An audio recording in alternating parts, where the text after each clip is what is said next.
దానికే దేవుడు మనకు ఏర్పాటు చేసిన వాక్య భాగము దానియేలు గ్రంథము 12వ అధ్యాయం 4వ వచనం నేను చదువుతానండి. దయచేసి శ్రద్ధగా వినాలని కోరుతున్నాను. దానియేలు, నీవు ఈ మాటలను మరుగు చేసి అంత్యకాలము వరకు ఈ గ్రంథమును ముద్రింపుము. చాలామంది నలుదిశలా సంచరించినందున తెలివి అధికమగును. చాలామంది నలుదిశలా సంచరించినందున తెలివి అధికమగును అని నాతో మాట్లాడు గబ్రియేలును అతడు చెప్పెను. దేవునికి స్తోత్రం, దేవునికి స్తోత్రం. దేవుడు ఈ వాక్య భాగము ద్వారా మనతో సంభాషించునుగాక. ఆమేన్, ఆమేన్. ప్రతి ఒక్కరూ ప్రార్థనాపూర్వకంగా ఉందాం. దేవుడు మనతో మాట్లాడినట్లు పరిశుద్ధ లేఖనాలలో రాకడకు సూచనలను మనం ధ్యానిస్తున్నామండి. చాలా ముఖ్యమైనది. ఎందుకు అని అంటే ఆ సూచనలు తెలియకపోతే మనం ప్రిపేర్ అవ్వలేం. కాబట్టి ఆ సూచనల గురించి మనం ధ్యానిస్తున్నాం. ఎందుకంత దీని మీద శ్రద్ధ పెట్టాను అని అంటే ఆయన ఎప్పుడు వస్తారు, ఆ సూచనలు ఏంటి అనేది మనకు క్లియర్ అయిపోతే మనం దేవుని దగ్గర రెడీ అయిపోవడానికి మార్గం సుగమమైనట్లే. చిన్న ప్రార్థన చేసుకుని వాక్య భాగంలోనికి వెళదాం. పరలోకమందున్న మా తండ్రి, పరిశుద్ధుడా, కృపగలిగిన వాడా, నీకు వందనాలు ప్రభువా. జీవప్రదాతవు, నీకు వందనాలు తండ్రి, నీకు స్తోత్రం. పరిశుద్ధ దేవుడా, ఆది సంభూతుడా, మహోన్నతుడా, నీకు వందనాలు ప్రభువా, నీకు స్తోత్రం. ఇప్పటి వరకు పాటల ద్వారా మిమ్మల్ని ఆరాధించడానికి నిన్ను మహిమపరుచుకోవటానికి మీరు మాకు ఇచ్చిన కృపకై నీకు స్తోత్రం. శిల వంటి మమ్ములను ప్రభువా చెక్కి నాయన మాకంటూ ఒక శిల్పమైన రూపమును, అందమైన రూపమును నీ కృప చేత, నీ రక్తము చేత, పరిశుద్ధాత్మ చేత మీరు మాకు అనుగ్రహించున్నందుకై నీకు స్తోత్రం. చెప్పువాడు పరిశుద్ధాత్మ దేవుడై తండ్రి ఆత్మయే మీలో నుంచి మాట్లాడుచున్నారు, కానీ మాట్లాడునది మీరు కాదు అన్న యొక్క వాక్య భాగమును చేతబట్టుకుని నీ సన్నిధిలో నేను వాక్యం మాట్లాడుటకే నోరు తెరుచుచుండగా వాక్శక్తితో నన్ను నింపండి. ఆత్మ చెప్పుతున్న మాటలు చెవులు కలిగిన వాడు వినుగాక. ఆమేన్. ఆత్మదేవుడా, మీరు మాతో మాట్లాడుతుండగా వినగలిగిన చెవులను అనుగ్రహించండి. యేసుక్రీస్తు రక్తాన్ని మేము మా మీద ప్రోక్షించుకొనుచున్నాం. వినయ భయభక్తులు విరిగి నలిగిన హృదయమును మీరు మాకు అనుగ్రహించండి అయ్యా. వాక్కు నీది, దైవావేశము కలిగిన ఈ చెప్పబడిన ఈ మాటలు నేను వినుచుండగా మీరే సహాయం చేయండి తండ్రి. మీకు స్తోత్రం. ప్రతి విధమైన ఆటంకములన్నిటినీ, అడ్డంకులన్నిటినీ యేసు నామమును తొలగి పొమ్మని ఆజ్ఞాపిస్తున్నాను. సమస్త మహిమ, ఘనత, ప్రభావములు మీకే ఆరోపిస్తూ మీరే సహాయం చేసి మహిమ పొందమని యేసుక్రీస్తునామమున ప్రార్థించి అడిగి వేడుకొనుచున్నాము తండ్రి. ఆమేన్, ఆమేన్.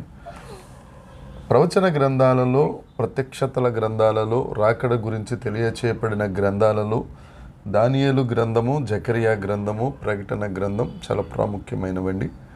దానియేలు గ్రంథంలో ముద్రింపబడిన మాటలు ప్రకటన గ్రంథంలో అన్వైలింగ్, అది పైన ముసుగు తీయబడింది.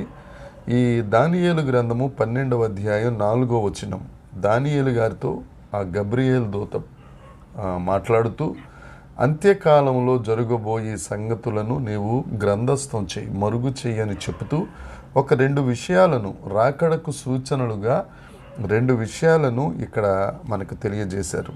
అదేంటంటే, మొదటిది, చాలామంది నలుదిశలా సంచరిస్తారు, ప్రపంచం అంతా తిరుగుతారు. చాలామంది, అందరూ కాదు, చాలామంది. రెండవది, తెలివి అధికమగుతుంది.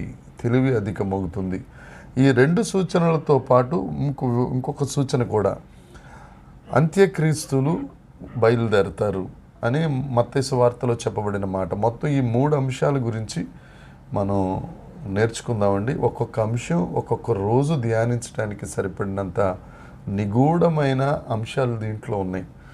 అయితే సమయాభావాన్ని బట్టి మనకు కావలసినంత వరకు, మనం అర్థం చేసుకోగలిగినంత వరకు పరిశుద్ధాత్మ దేవుడు మనతో మాట్లాడుచుండగా జాగ్రత్తగా మనసు పెట్టి దేవుని యొక్క వాక్యాన్ని మనం ఆలకిద్దాం.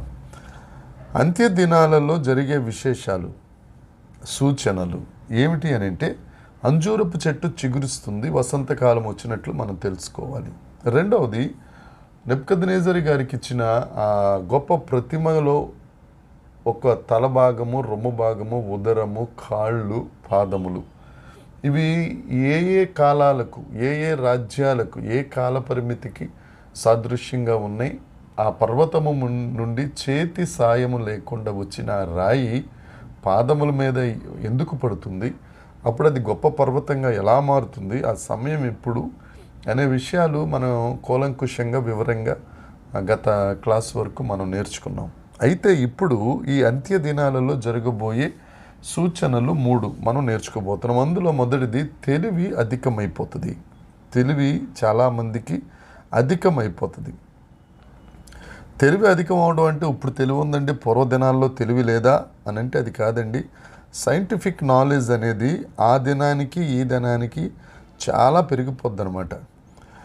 ఈ తెలివి దేనికి ఉపయోగపడుద్ది అని అంటే ఈ తెలివి పెరగటం వలన, జ్ఞానం పెరగటం వలన, లేకపోతే సైంటిఫిక్ నాలెడ్జ్ పెరగటం వలన దేవుని సత్య సువార్త ప్రపంచం అంతా ప్రకటించడానికి ఉపయోగపడుతుంది. అది పాజిటివ్ సైడ్.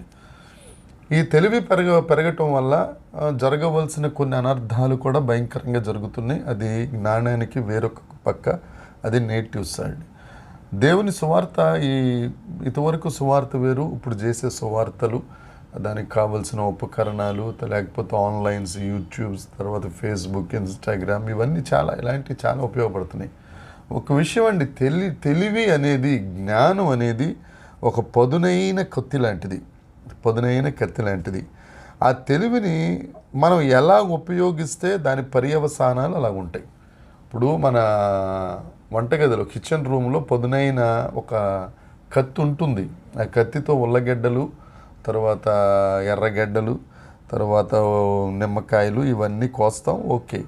అదే కత్తితో మెడ కూడా కోసుకోవచ్చు. కత్తి ఒకటే, కానీ దానిని ఉపయోగించే పరిస్థితిని బట్టి ప్రభావం ఉంటుందన్నమాట. కూరగాయలకి అవి ఇవి కోసుకుంటే ప్రమాదం ఉండదు, కానీ కత్తి ఉంది కదా, పొదురుగా ఉందో లేదా టెస్ట్ చేద్దామని మెడ కోసుకున్నాం అనుకోండి, అప్పుడు ఇబ్బంది వస్తుంది. అయితే పరిశుద్ధ గ్రంథంలో చెప్పబడిన ఈ ప్రవచన వాక్కులు చాలా నిజం. అంత్య దినాలలో తెలివి అధికమైపోతుంది, అప్పుడు యుగ సమాప్తి వస్తుంది. చాలామంది ప్రఖ్యాతిగాంచిన శాస్త్రవేత్తలు 21వ శతాబ్దంలో జీవిస్తున్నవారు, లేకపోతే 21వ శతాబ్దం గురించి మాట్లాడిన వారు ఏమంటారంటే, 1వ శతాబ్దం దగ్గర నుంచి 1900వ శతాబ్దం వరకు ఎంత తెలివైతే జనాలు పొందుకున్నారో, జాగ్రత్తగా వినండమ్మా, 1వ శతాబ్దం దగ్గర నుంచి 1900వ శతాబ్దం వరకు, అంటే 1901, 1902వ సంవత్సరం వరకు ఎంత తెలివిని పొందుకున్నారో ఈ 19 సంవత్సరాల్లో, అంతకు మించిన తెలివి 1900 దగ్గర నుంచి ఈ 2000 వరకు, అంటే 2021, 2002, 2003, ఈ 200 సంవత్సరాల్లో రెట్టింపు అయిపోయింది ఆ తెలివితేటలు కానీ, ఆ జ్ఞానం కానీ. ఇప్పుడు మనం వాడుతున్న వస్తువులు కానీ, లేకపోతే ఆ కాలంలో వాడినవి కానీ చూసుకుంటే చాలా తేడాలు ఉన్నాయి. ఏదైనా కానీ, ఈవెన్ పెన్నుతో సహా, పెన్సిల్తో సహా.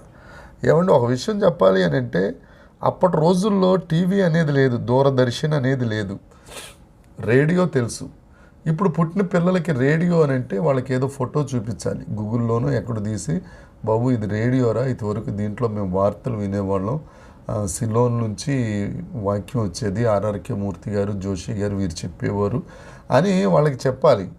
వాళ్ళకి టీవీలు తప్ప ఈ రేడియోలు అలాంటివి తెలియదు. ఇలా చాలా అప్పటికి ఇప్పటికీ చాలా మారిపోయింది. కాకపోతే అప్పుడు 100 సంవత్సరాలకు ఒకసారి తెలివి అధికమయ్యేది, ఇప్పుడు 10 సంవత్సరాలకు ఒకసారి తెలివి అధికమైపోతుంది. అది తేడా. చాలా స్పీడ్గా జ్ఞానం అనేది పెరిగిపోతుంది. అదే ప్రవచనాన్ని పరిశుద్ధ గ్రంథంలో దానియేలు దగ్గరికి గాబ్రియేల్ దూత గారు వచ్చి 12వ అధ్యాయం దానియేలు గ్రంథం 4వ వచనంలో చెప్పిన మాట ఏంటి అని అంటే, దానియేలు ఇవన్నీ అంత్యకాలంలో జరుగుతాయి, వీటిని గ్రంథస్థం చే ముద్రించు, అప్పుడు ప్రజలు రాకడకు సూచన ఏంటి అని అంటే తెలివి పెరిగిపోతుంది, జ్ఞానం పెరిగిపోతుంది.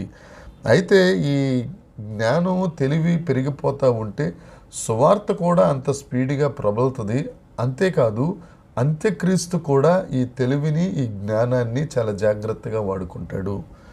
మనం ఉపయోగించే దాన్ని బట్టి, మనం మాట్లాడే విధానాన్ని బట్టి, ఒక పక్క దేవుని పిల్లలు జ్ఞానం పెంచుకుని దేవుని పని చేస్తూ ఉంటే, ఒక పక్కన అపవాది పిల్లలు, దుర్బీజులు, వాక్యం చెప్తుంది వారిని దుర్బీజులు. ఈ దుర్బీజులు కూడా అపవాది యొక్క దుర్గాలను కట్టడానికి, అపవాది యొక్క సామ్రాజ్యాన్ని పెంచడానికి, ఎవరిని మృంగుదునా అని వారు కూడా చాలా ప్రయత్నం చేస్తూ ఉంటారు. అయితే పూర్వకాలంలో దేవుని పిల్లలు క్రైస్తవులు అనబడేవారు చాలామంది సంఘానికి చాలా ఉపయోగపడ్డారు, సమాజానికి చాలా ఉపయోగపడ్డారు. ఇప్పుడు మనం వాడుతున్న చాలా వరకు సామాన్లు మనం చూసుకుంటే అవన్నీ గత దినాలలో వారు చేసినవి.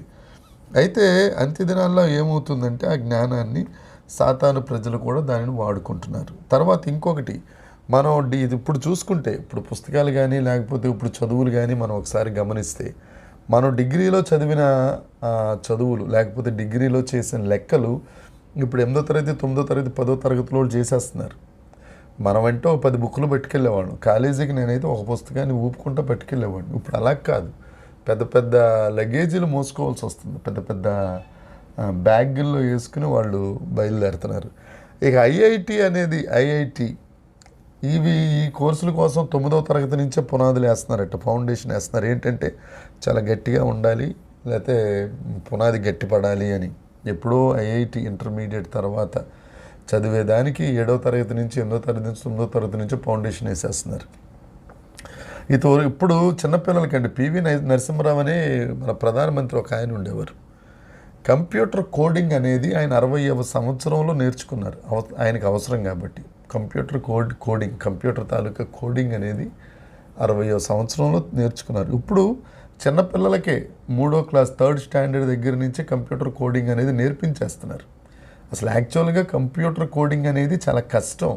అయినా కానీ చిన్నపిల్లలు ఎప్పుడో పివి నరసింహరావు 60 సంవత్సరాల్లో నేర్చుకున్న దాన్ని ఇప్పటికే పిల్లలు నేర్పించేస్తున్నారు. తల్లిదండ్రులు కూడా దానికి ఇష్టపడుతున్నారు. దేనికోసం ఇదంతా చెప్తున్నాను అని అంటే అంత్య దినాలలో జ్ఞానం ఎక్కువైపోతుంది. ఏమండి, బైబిల్లో చెప్పబడిన మాటలు తూచ తప్పకుండా నెరవేరుతున్నాయి. దీన్ని బట్టి మనకేం అర్థమవుతుందంటే బైబిల్ సత్యం. చార్ల్స్ జబేజ్ అనే ఆయన ఒక మాట అన్నాడండి. ఇతను కంప్యూటర్ని కనిపెట్టిన ఈయన ఈ కంప్యూటర్ను ఎలా కనిపెట్టాడనంటే ఒక రూములో పెట్టుకునే అంత పెద్దదిగా కనిపెట్టాడు. రూమ్లో ఒక పెద్ద హాల్లో ఉండేటట్టుగా కంప్యూటర్ని ఫస్ట్ కనిపెట్టినప్పుడు ఆ తర్వాత ఏం జరిగిందనేది మన వాక్యంలోకి వెళ్ళినప్పుడు చూడొచ్చు. ఈయన ఏమంటారంటే ఫాదర్ ఆఫ్ కంప్యూటర్స్ అని అంటారు ఈయన్ని. ఈ కంప్యూటర్ ఎప్పుడు కనిపెట్టబడిందంటే 1791 నుంచి 1870 వరకు చార్ల్స్ జబేజ్ అన్న ఆయన బ్రతికాడు. కానీ ఈయన గణిత శాస్త్రంలో పండితుడే. కానీ 1971లో బిల్ గేట్స్ అన్న అతను దాన్ని మరలా మైక్రోసాఫ్ట్ అనే ఒక సాఫ్ట్వేర్ తీసుకొచ్చి దాన్ని చిన్నదిగా తయారు చేశాడు. అయితే ఈ చార్లెస్ జబేజ్ అన్న ఆయన ఎందుకు చెప్తున్నానంటే ఇదంతా తెలివి ఎలా పెరిగిందనే దానికోసం మీకు ఒక చిన్న గుర్తింపు రావాలి, తెలుసుకోవాలి అని చెప్పి నేను మాట్లాడుతున్నానండి. ఈ చార్లెస్ జబేజ్ అన్న ఆయన గణిత శాస్త్ర నిపుణుడు, ఈయన మెకానిక్ ఇంజనీర్ కూడా. ఈ కంప్యూటర్ తర్వాత కంప్యూటింగ్ అంటే లెక్కలు వేయటం అనేది ఈయన యొక్క పని. ప్రపంచంలో కంప్యూటర్ల ద్వారా లెక్కలు త్వరగా వేయచ్చు, దానికి ఇది చాలా ఉపయోగపడుతుందని ఈయన కంప్యూటర్ తయారు చేశారు. అయితే ఇప్పుడు మొబైల్లో కూడా ఈ యాప్స్ వచ్చేసినాయి. ఇప్పుడు ఐఫోన్ కానీ కొద్దిగా కాస్ట్లీ ఫోన్స్ ఏమైనా ఉంటే కంప్యూటర్ చేతిలో పట్టుకున్నట్టే. ఇంట్లో కంప్యూటర్తో చేసే పనులన్నీ మనం మొబైల్లో నుంచి చాలామంది చేసేస్తున్నారు. ఇవన్నీ మనకు తెలుసు. ఆఖరికి ప్రపంచం అంతా కూడా ఈ కంప్యూటర్ చుట్టే తిరుగుతుంది. ఆఖరికి ఈవెన్ మనం ఆర్డర్ పెట్టుకునే జొమాటో, స్విగ్గీ సహా ఈ కంప్యూటర్ మీద ఆధారపడి వాళ్ళు వ్యాపారం చేస్తున్నారు. ఇదివరకు మనం వారికి అడ్రస్ చెప్పక్కర్లా, పలానా తాటి చెట్టు ఎదురుగుండా వేప చెట్టు ఉంటుంది, వేప చెట్టు దగ్గర వచ్చిన ఇల్లు ఉంటుంది, ఆ ఇంటి మీదకు వస్తే ఆ పై గదిలో నేనున్నాను, ఇంత చెప్పక్కర్లా. నువ్వు ఎక్కడున్నావో అక్కడి నుంచి వారికి ఆర్డర్ చేస్తే వాళ్ళు డైరెక్ట్గా ఇంటికి తీసుకొచ్చి అతడు కవర్ పట్టుకుని. మనందరికీ తెలిసిందే కదా ఇది. అయితే అంత పెద్ద కంప్యూటర్ని 1971 సంవత్సరంలో బిల్ గేట్స్ అన్న ఆయన ఒక సాఫ్ట్వేర్ మైక్రోసాఫ్ట్ అనే ఒక సాఫ్ట్వేర్ని కనిపెట్టి పెద్ద కంప్యూటర్ని చిన్న కంప్యూటర్గా చేసేసాడు ఆయన. చిన్న కంప్యూటర్గా ఎప్పుడు 1971 సంవత్సరంలో. అయితే ఇది జ్ఞానం ఎక్కువయ్యి ఈ కంప్యూటర్ యుగం రావడం వలన బాగా అభివృద్ధి చెందింది, బాగా లాభపడింది ఎవరు అని అంటే బిల్ గేట్సే. ఎప్పుడైనా కానీ ప్రపంచ ధనవంతుల జాబితా చూస్తే బిల్ గేట్ ఫస్ట్ ప్లేస్ కానీ సెకండ్ ప్లేస్, ఒక ప్లేస్లో మారుతాడు తప్ప ఆ 1, 2, 3 ప్లేసుల్లోనే ఆయన అక్కడ ఉంటారండి. అయితే ఈయన ఈ సంపాదించిన డబ్బులన్నీ అమెరికాలో ఒక 4 లక్షల ఎకరాలు, 4 ఎకరాలు కాదు, 40 ఎకరాలు కాదు, 400 ఎకరాల ఆసామి అని అంటే మన భారతదేశంలో ఆయన చాలా పెద్ద ధనవంతుడు. ఈ బిల్ గేట్స్ అన్న ఆయన ఈ కంప్యూటర్ జ్ఞానం పెరిగిన దాన్ని బట్టి ఆ జ్ఞానాన్ని వాడుకుని 4 లక్షల ఎకరాలకు అమెరికాలో పెద్ద రైతు గారు ఈయన, పెద్ద రైతు. అయితే ఇంకొకటి ఈ బిల్ గేట్స్ గురించి ఒక మాట చెప్పేసి నేను ముందుకెళ్ళిపోతానండి. ఈయనంట సాయంత్రం అప్పుడు మనం పార్కుకో ఎక్కడికో షికార్కి వెళ్తాం. ఈయన ప్రతిరోజు సముద్రంలో కొంచెం టైము రిలాక్సేషన్ కోసం షికార్కి వెళ్తాడట. దానికోసమని ఒక ఓడను తయారు చేయించుకున్నాడు ఈయన. ఆ ఓడ ఖరీదు ఎంతో తెలుసండి, సుమారు 5,800 కోట్లు. షికారు వెళ్ళడానికి ఓడ ఎక్కడి నుంచి వచ్చింది అని అంటే, ఎప్పుడో 1791లో చేయబడిన కంప్యూటర్ని ఈయన తెలివి ద్వారా మైక్రోసాఫ్ట్ కనిపెట్టి అది ప్రతి ఒక్కరికి అందుబాటులోకి తీసుకురావడం వలన, అప్పటికి ఇంకా ఈ ల్యాప్టాప్స్ అవి లేవు, చిన్న చిన్న కంప్యూటర్లు మైక్రోసాఫ్ట్ మీ అందరికీ తెలుస్తుంది. అది కనిపెట్టడం వల్ల ఎంత ధనవంతుడైపోయాడు, గొప్పవాడైపోయాడు. ఏంటి అని అంటే సైన్స్ అండ్ టెక్నాలజీ పెరగటం వలన. దేవుడు చెప్పింది కూడా అదే కదా, గాబ్రియల్ దూత దానియేలుతో చెప్పింది కూడా, తెలివి అధికమవుతుంది. అయితే ఈ మధ్యన ఎక్కువగా సంభాషించుకుంటున్న ఒక సాఫ్ట్వేర్ ఒకటి వచ్చింది, ఏఐ, ఆర్టిఫిషియల్ ఇంటెలిజెన్సీ. మనం పోయిన శుక్రవారం కూడా ఉపవాస ప్రార్థనలో దీని గురించి మనం మాట్లాడుకున్నాం. అందులో ఒక ఆయన అమెరికాకి చెందిన సైంటిస్ట్ అన్నారు, 15 సంవత్సరాల తర్వాత దేవుడు కనపడ్డో, ఎతికినా కానీ దేవుడు కనపడ్డు. మరి ఇటు పారిపోతాడో ఏమైపోతాడో తర్వాత సంగతి. కానీ ఏంటి అని అంటే ఆర్టిఫిషియల్ ఇంటెలిజెన్సీ అనేది ప్రతి ఒక్కరి ఆధీనంలోనికి వెళ్ళిపోతుంది. ప్రతి ఒక్కరు ఏఐ ఆధీనంలో ఉంటారు. అప్పుడట మనుషులు కనపడరంట, చూద్దామన్నా మనుషులు కనపడరట. రోడ్ల మీద కానీ ఎక్కడ రోబోట్లే కనపడతాయట. అంటే ఆ ఆర్టికల్లో వారు రాసింది. ఆ ఇంటర్వ్యూలో సాక్షి టీవీకి స్వప్న అన్న ఆవిడ ఇంటర్వ్యూ చేస్తే, ఆయన పేరు మర్చిపోయాను, ఆ ఇంటర్వ్యూలో అతను చెప్పింది రోబోలే కనపడితే తప్ప మనుషులు కనపడరు. ఎందుకు అని అంటే ఈ ఆర్టిఫిషియల్ ఇంటెలిజెన్సీతోనే ఈ రోబోలు అన్నీ పనిచేస్తూ ఉంటాయి. ఇప్పటికి ఆల్రెడీ స్టార్ట్ అయిపోయింది. అంటే దాని హోటల్కి వెళ్తే అమెరికాలో సర్వ్ చేసే అన్నీ ఆర్డర్ తీసుకుని మనకి చపాతీలు కానీ దోశలు అంటే అక్కడ దొరుకుతాయి దొరకవో నాకు తెలియదు అనుకోండి, మన వాడుక భాషలో చెప్తున్నాను, సాంబార్, ఇడ్లీ, వడ, సాంబార్ ఇలాంటివి కావాలంటే మనుషులు తయారట, రోబోలే తీసుకొస్తాయి. ఇవి ఆర్టిఫిషియల్ ఇంటెలిజెన్సీ ద్వారా పనిచేస్తాయి. ఎక్కడికన్నా హాస్పిటల్కి వెళ్ళామనుకోండి, ఒక ఆవిడ తెల్ల డ్రెస్ వేసుకుని నిలబడి వెల్కమ్ చెప్పేది, రిసెప్షనిస్ట్ అంటారు ఇదివరకు. ఇప్పుడు అది లేదు, ఒక రోబో అక్కడ ఉంటుందట. ఆ రోబో వెల్కమ్ చెప్పి మనకి ఏం కావాలి, ఏ డాక్టర్ దగ్గరికి వెళ్ళాలి, ఇదంతా రోబో చేసేసి ఆఖరికి డాక్టర్ దగ్గరికి తీసుకెళ్తుంది. ఇంకా దేవుని కృప, మన టైంకి ఇంక డాక్టర్లు రోబోల్లో తయారవ్వలేదు, మనుషులే ఉన్నారు. వారి దగ్గర అంత భయంకరంగా పనిచేస్తుంది. ఆఖరికి ఎయిర్పోర్ట్లో కూడా ఇమ్మిగ్రేషన్ ఆఫీసర్స్ని తీసేశారట, మిషన్స్ పెట్టారట. ఆ మిషన్ దగ్గరికి వెళ్ళి మన పాస్పోర్ట్ పెడితే అది నువ్వు ఎన్ని రోజులు ఉంటావు, ఏ పని మీద వచ్చావు, ఏంటి నీ సంగతి సమాచారం అంతా అదే ఫీడ్ చేసుకుంటుంది. ఒకవేళ తేడా పాడగలిగితే అప్పుడు మాన్యువల్గా ఇంకొక ఆఫీసర్ గారు వచ్చి దానిని హ్యాండిల్ చేస్తారు. అక్కడ దాకేందుకు గూగుల్ సెర్చ్ అనేది మనకు ఉందండి. గూగుల్ సెర్చ్లో ఇప్పుడు నేను క్రికెట్ గురించి నేను సెర్చ్ చేశాను, లైవ్ క్రికెట్లో ఎవరెవరు ఆడుతున్నారు, ఏ ప్లేయర్స్ ఆడుతున్నారు అని నేను సెర్చ్ చేశాను. తర్వాత మళ్ళీ ఒక రోజు పోయిన తర్వాత మళ్ళీ సెర్చ్ చేస్తే ఆ క్రికెట్ గురించిన ఇన్ఫర్మేషన్ వస్తూ ఉంటుంది. ఎందుకంటే నేను ఒకసారి క్రికెట్ని చూశాను కదా గూగుల్ సెర్చ్లో. మీ దగ్గర సెల్ ఫోన్స్ అన్నీ ఉన్నాయి, దాంట్లో గూగుల్ అనే యాప్ ఉంది, దాంట్లో సెర్చ్లోకి వెళ్తారు. ఇదంతా దేనివల్ల నడుస్తుందంటే ఆర్టిఫిషియల్ ఇంటెలిజెన్సీ వల్ల జరుగుతుంది. అయితే మొన్న ఈ మధ్యన అమెరికన్స్ ఒక 2 రోబోలు తయారు చేశారట. 2 రోబోలు తయారు చేసి వాటికి కావాల్సిన కమాండ్స్ అన్నీ ఇచ్చి దాన్ని తీసుకెళ్ళి ఒక దగ్గర పెడితే వీళ్ళేదో టీ తాగుదామని బయటికి వెళ్ళి వచ్చే లోపల ఈ రోబోలు 2 మాట్లాడుకుంటున్నాయట. వాళ్ళు మాట్లాడుకుంటున్న భాష వీళ్ళకి అర్థం కావట్లేదు. వాళ్ళు మాత్రం ఆ రోబోలు 2 మాట్లాడుకుని నవ్వుకుంటున్నాయి. వీళ్ళు చూసి అర్థం కాలేదు వీళ్ళకి. అరే మనం తయారు చేసిన రోబోలు, మనం ఇచ్చిన కమాండ్లు మనకు కాకుండా వేరే భాష సృష్టించుకున్నారు వీళ్ళిద్దరు ఏదో మాట్లాడుకున్నారని చెప్పి దాన్ని డీకోడ్ చేస్తే వీళ్ళ గురించే మాట్లాడుకుంటున్నాడు. ఎవడెవడు ఎలా తాగుతున్నాడు, ఏ స్టైల్లో తాగుతున్నాడు, ఒకడు అలా తాగుతున్నాడు, ఒకడు ఇలా తాగుతున్నాడు అని ఈ రోబోలు మనుషుల మీద సెటైర్లు వేసుకుంటున్నాడు అమెరికాలో. గత 15 రోజుల క్రితం జరిగిన సంఘటన. ఎందుకు చెప్తున్నాను అని అంటే అంత్య దినాలలో జ్ఞానం ఎక్కువైపోద్ది. అక్కడ దాకేందుకండి, ట్విన్ని 2.5 సంవత్సరాలు అక్షరాలు చెప్పేస్తుంది. నన్ను 5వ సంవత్సరంలో పెడితే కానీ పలక మీద బలపం పట్టుకుని రాపిచ్చి ఆకు దీర్ఘం ఇస్తే అంటే కానీ మురకెక్కేది కాదు. మీరందరూ జ్ఞానవంతులే, కానీ కొద్దిగా నా గురించి నేను చెప్పుకుంటున్నాను. ఇప్పుడు ఈ అమ్మాయి 2 సంవత్సరాల 6 నెలల అమ్మాయి రైమ్స్ చెప్పేస్తుంది, ఏబిసిడీలు తిరిగేసి చెప్పేస్తుంది, అలా చెప్పేస్తుంది, అంకిలు చెప్పేస్తుంది, ఏం అర్థం కావట్లేదు నాకు. ఏమంటే నా ఫేస్ ఫీలింగ్ చూసి ఆమె మొహ కవలికలు మారిపోతున్నాయి.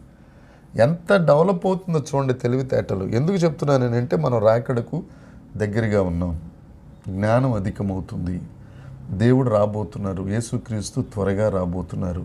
ఇంతవరకు యేసయ్య వస్తారని చెప్పారు. ఇంకా మనం దగ్గరికి వచ్చేసాం, ఆయన ద్వారం దగ్గరే నిలబడి ఉన్నారు. మనం జాగ్రత్త పడాలి. ఇంతవరకు జరిగిన వాళ్ళు జాగ్రత్త పడ్డారా లేదా అనవసరం, ఎవరి ఆకలి వారిది. నా ఆకలి వేస్తే నేను అన్నం తింటాను, రుచిగా ఉంటే ఒక ముద్ద ఎక్కువ తింటాను. ఏమండి, ఎదుటివాడు తిన్నాడా లేదా అడుగుతాం, తిన్నారా లేదా అని అడుగుతాం. కానీ నాకు ఆకలి వేసేస్తున్నప్పుడు వెళ్ళిపోయి ప్లేట్ పెట్టుకుని తినేస్తాం. ఏమండి, కాబట్టి జ్ఞానం అధికమవుతుంది. దయచేసి అర్థం చేసుకోండి, ఇది రాకడకు ఒక సూచన. ఎడ్వర్డ్ జిన్నార్ని వైద్య రంగంలో ఒక ఆయన ఉన్నారండి. వైద్య రంగంలో కూడా ఎంత జ్ఞానం పెరిగిందనేది చిన్న చూసుకుని మనం ఒక్కొక్కటి వెళ్ళిపోదాం. వైద్య రంగంలో ఈయన ఒక ప్రభంజనాన్ని క్రియేట్ చేశాడు. ఇప్పుడు 1796 సంవత్సరంలో ఒక టీకా అనేది కనిపెట్టాడు ఈయన. దాన్ని టీకా ఏంటి అని అంటే, స్మాల్ పాక్స్ వచ్చినప్పుడు ఒంటి మీద చిన్న చిన్న కురుపులు లాంటి, దాన్ని మన ఇండియా వాళ్ళు ఏదో దేవత పేరు పెట్టారు, కానీ స్మాల్ పాక్స్ వచ్చినప్పుడు ఆ వ్యాక్సిన్ ఉపయోగపడుతుంది. ఆ వ్యాక్సిన్ ఫస్ట్ కనుగొన్నది ఈ ఎడ్వర్డ్ జిన్నార్ అన్న ఆయనే, క్రిస్టియన్ని కనుగొన్నాడు. దీనివల్ల ఒకవేళ బ్యాక్టీరియా వల్ల కానీ ఫంగస్ వల్ల కానీ ఏదైనా ఇబ్బంది వస్తే ఈ వ్యాక్సిన్ వాడినప్పుడు అవి బ్యాక్టీరియా తర్వాత ఫంగస్ అనేది పోయి ఆరోగ్యం వస్తుంది. వైద్య రంగంలో ఒక రకమైన అద్భుతాన్ని సృష్టించిన క్రిస్టియన్ సైంటిస్ట్ ఇతను. అయితే అప్పటికి క్యాన్సర్కి మందులు కనిపెట్టల, క్యాన్సర్కి మందు అనేది లేదన్నారు. ఇప్పుడు క్యాన్సర్కి కూడా ఆఖరికి దాన్ని ట్రేస్ అవుట్ చేయటం ఈజీ అయిపోయింది, కీమోథెరపీ ఈజీ అయిపోయింది, రేడియేషన్ ఇచ్చేస్తున్నారు, క్యాన్సర్ వాళ్ళు కూడా బ్రతికేస్తున్నారు, క్యాన్సర్కి కూడా మందును తయారు చేసేస్తున్నారు. అంటే తెలివి ఎంత పెరిగిపోతుంది అప్పుడు వైద్య శాస్త్రానికి ఇప్పటికీ. ఒకేసారి జ్ఞాపకం చేసుకోండి. ఇంకొక వ్యక్తి అన్నాం కుక్కర్. ఇప్పుడు అన్నం తర్వాత అలెగ్జాండర్ గ్రహం బెల్ అన్న ఆయన ఒక టెలిఫోన్ అనేది ఒకటి కనిపెట్టాడు 1975 సంవత్సరంలో. టెలిఫోన్ అనేది ఆయన ఎందుకు కనిపెట్టాడంటే, వాళ్ళ గర్ల్ ఫ్రెండ్ గారు చెవిటావిడ, ఎవరు, ఈ అలెగ్జాండర్ గ్రహం బెల్ గారి ప్రేయసి చెవిటావిడ. ఆవిడ చెవిలో ఈయన మాట వినిపించాలి అని చెప్పి ఆలోచన పెట్టుకుని ఈయన టెలిఫోన్ కనిపెట్టి ఇటు నుంచి హలో అని పిలిచాడు ఆవిడ ప్రేయసిని. ఆవిడ ఏం గ్రహం లేకపోతే ఏం బెల్ ఏదో పెట్టి పిలిచుంటుంది ఆవిడ కూడా. ఆ చెవిలోకి ఈ సౌండ్ వెళ్ళటం కోసం కనిపెట్టింది ఈ టెలిఫోన్. ఇదివరకు రోజుల్లో, పాత రోజుల్లో ల్యాండ్ లైన్స్ అని ఉండే, బిఎస్ఎన్ వాళ్ళు ఇచ్చేవారు, భారతీయ సంచార నిగమ్ అని బిఎస్ఎన్ఎల్ వారు బీటెల్ అని ఒక టెలిఫోన్ కనెక్షన్ ఇచ్చేవారు. టెలిఫోన్ కూడా ఉండేది. ఒకరోజు మా ఇంటికి టెలిఫోన్ కనెక్షన్ ఇస్తే ప్రపంచం అంతా మా కళ్ళ ముందుకు వచ్చినంత ఫీలింగ్ వచ్చింది. నాకు నిద్రపట్టేది కాదు. ఎవడ ఫోన్ చేస్తాడో, అది ఎప్పుడు సౌండ్ అవుతుందా, హలో అందామని ఫీలింగ్ నాకు. ఎవడ ఫోన్ చేసేవాడు కదా, అందరికీ ఫోన్లు ఉండేవి కాదు కదా అప్పుడు. కానీ ఇప్పుడు చూస్తే ఆ టెలిఫోన్ రంగంలో చాలా విప్లవం వచ్చేసింది. ప్రతి ఒక్క చిన్న పిల్లోడి చేతిలో సైతం ఈ మొబైల్ అనేది ఉంది. అంటే తెలివి అప్పటికి ఇప్పటికీ ఎంత పెరిగింది, జ్ఞానం ఎంత పెరిగింది అనే దానికోసం మీకు తెలియజేస్తున్నానండి. గెలీలియో మీ అందరికీ గుర్తే ఉంటుంది. ఆయన ఒక చిన్న గొట్టం లాంటిది కనిపెట్టాడు. దానికి స్టైలిష్గా ఒక పేరేం పెట్టారు అని అంటే టెలిస్కోప్ అని పెట్టారు. అది గొట్టంలాగే ఉంటుంది అది. ఏమండి, ఆయన ఎప్పటి నుంచి ఎప్పుడు దాక్కున్నారంటే 1564 నుంచి 1642 సంవత్సరం వరకు ఆయన బ్రతికారు. అయితే అంతవరకు టెలిస్కోప్ కనిపెట్టినంత వరకు ఆకాశ మండలంలో లేకపోతే ఆకాశంలో 3000 నక్షత్రాలు ఉన్నాయనే, ఎంత తెలివిగలైనా శాస్త్రవేత్త అయినా ఆకాశంలో ఎన్ని నక్షత్రాలు ఉంటాయంటే ఒక 3000 ఉంటాయని చెప్పేవారు. ఎందుకనంటే ఒక మనిషి కన్ను 3000 నక్షత్రాల వరకు చూడగలదు, కవర్ చేయగలదు. అంతే మన ఐసైట్ యొక్క పవర్. ఎప్పుడైతే ఈ గెలీలియో టెలిస్కోప్ని కనిపెట్టాడో ఆకాశ మండలంలో ఉన్న అద్భుతాలను మనం చూడగలిగారు, శాస్త్రవేత్తలు చూడగలిగారు. ఇది ఎప్పుడు 1564 నుంచి జరిగిన కార్యక్రమం. అయితే ఇప్పుడు అమెరికన్ నాసా వారు ఒక టెలిస్కోప్ని కనిపెట్టారండి. దాని పేరు హబూల్ టెలిస్కోప్.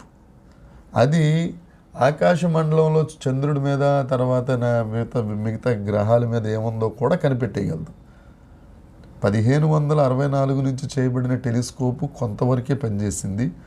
ఇప్పుడు నాసా వారు ఇంకొకటి కనిపెడుతున్నారట గత 15 సంవత్సరాల నుంచి. నాసా వాళ్ళు అక్కడ నిలబడి ఇటువైపు భూమి చివరున్న ఆ చివరి దాకా ఏముందో కూడా చూసేయగలరట ఆ టెలిస్కోప్ దగ్గర. తెలివి ఎంత పెరుగుతుందో, జ్ఞానం ఎంత పెరుగుతుందో చూడండి. జ్ఞానం పెరుగుతున్న కొద్దీ యేసయ్య రాకడికి మనం దగ్గర అవుతున్నాం. ఇది గ్రాఫ్. మనలో జ్ఞానం పెరుగుతుందంటే రాకడికి దగ్గర అయిపోతున్నాము అని మనం అనుకోవాలి. రైట్ బ్రదర్స్ మనందరికీ తెలుసండి. వాళ్ళు ఏం కనిపెట్టారు అని అంటే విమానాలు కనిపెట్టారు. ఆర్విల్ రైట్, విల్బర్ రైట్, వాళ్ళిద్దరు పేర్లు అన్నదమ్ముల పేరు. ఆర్విల్ రైట్, విల్బర్ రైట్, వీళ్ళు అమెరికాకి చెందిన వాళ్ళు. వీళ్ళు ఒక పాస్టర్ గారి కొడుకులు. వాళ్ళు అసలు ఎందుకు మీ విమానాన్ని కనిపెట్టాలనుకున్నారు అని అంటే, వాళ్ళ నాన్నగారు ఒకసారి ప్రసంగం చేస్తా ఆకాశంలో ఎగరగలిగేవి పక్షులు మాత్రమే అని అన్నారట. వీళ్ళు ఆ మాటని చాలా గట్టిగా తీసుకున్నారు. అందుకే యేసుక్రీస్తు ప్రభువు కూడా ఒక మాట అంటారు, ఆకాశ పక్షులను చూడుడి. వీరందరూ జాగ్రత్తగా చూసి ఆకాశ పక్షుల్ని చూడండి అన్నారు కదా. మనమేం చూస్తాం? ఆకాశ పక్షుల్ని చూడండి అని అంటే ఏ పెట్టె ఏ రుచిగా ఉంటుంది, ఏ పెట్టెని తీసుకుంటే ఆరోగ్యానికి బాగుంటుంది, ఏ పెట్టె అయితే వాళ్ళ తాలింపుకి బాగుంటుంది అనేటట్టుగా ఆలోచిస్తాం. కానీ రైట్ బ్రదర్స్ ఆ ఆకాశ పక్షుల్ని చూసి దాని నుండి కనిపెట్టి వాళ్ళ నాన్నగారి యొక్క వాక్యాన్ని, తర్వాత ఈ ఆకాశ పక్షుల్ని చూసి ఒక చిన్న విమానం లాంటి దాన్ని తయారు చేశారు. మీరు యూట్యూబ్ చూస్తే నేను దాంట్లో ఇవన్నీ పోస్ట్ చేస్తానండి. ఫస్ట్ చేసిన ఫ్లైట్ ఎంతసేపు ఎగిరిందో తెలుసా? గాల్లో 11 సెకండ్లు, 11 నిమిషాలు కూడా కాదు. ఈ రైట్ బ్రదర్స్ కనిపెట్టింది 11 సెకండ్లు ఎగిరి పడిపోయింది కింద. ఇంకా దేవుని కృప, అది పైకి వెళ్ళలేదు, ఏదో కొద్దిగా ఆ మాత్రం హైట్లో వెళ్ళి పడిపోయింది. ఆ తర్వాత వాళ్ళు కష్టపడి ఒక 6 కిలోమీటర్లు వెళ్ళేటట్టుగా ఒక ఫ్లైట్ని ఫస్ట్ కనిపెట్టారు. అంటే నేను ఎక్కలేదు కానీ ఎప్పుడో మామూలుగా అప్పుడప్పుడు చిన్న ఇండియాలో అటు ఇటు తిరగడానికి ఎక్కిన ఫ్లైట్లే కానీ, మామూలుగా అయితే ఫ్లైట్లో economy class, first class, business class, ఇలా 3 క్లాసెస్ ఉంటాయి సీట్స్. ఎకానమీ క్లాస్ అంటే మాలాంటి వాళ్ళందరూ ఎక్కేది. ఫస్ట్ క్లాస్ అంటే అది ఏకంగా ఒక బెడ్రూమ్ లాగా ఉంటుందట. నేను చూడలేదు, చదివినంత వరకు బెడ్రూమ్ లాగా ఉంటుందట. మనం బెడ్రూమ్లో ఎలా జాగ్రత్తగా పడుకుంటామో, ఎలా చూసుకుంటామో, ఒక టీవీ, ఒక అటాచ్డ్ బాత్రూమ్, కావాల్సిన తినుబండారాలు తెచ్చి పెడుతుంటారు, జాగ్రత్తగా నిద్రపోతున్నట్టు లేకపోతే అటు ఇటు ఎంజాయ్ చేస్తున్నట్టు ఉంటుందట ఆ బిజినెస్ క్లాస్. 11 లక్షలు అంటే ఒక టికెట్ 11 లక్షలు ఏమండి. తర్వాత బిజినెస్ క్లాసు. ఇక తర్వాత ఇప్పుడు వస్తున్నవి సూపర్ సోనిక్ ఫ్లైట్స్ వస్తున్నాయండి ఇప్పుడు. అంటే తెలివి ఎంత అధికమవుతుందో చూడండి. ఫస్ట్ అప్పుడు 11 సెకండ్లే ఎగిరింది ఫ్లైట్, తర్వాత 6 కిలోమీటర్లే ఎగిరింది ఫ్లైట్. ఇప్పుడు బిజినెస్ క్లాసులు ఆ క్లాసులు వచ్చేసినాయి. ఇప్పుడు నెక్స్ట్ రాబోయేది సూపర్ సోనిక్ ఫ్లైట్స్ అట.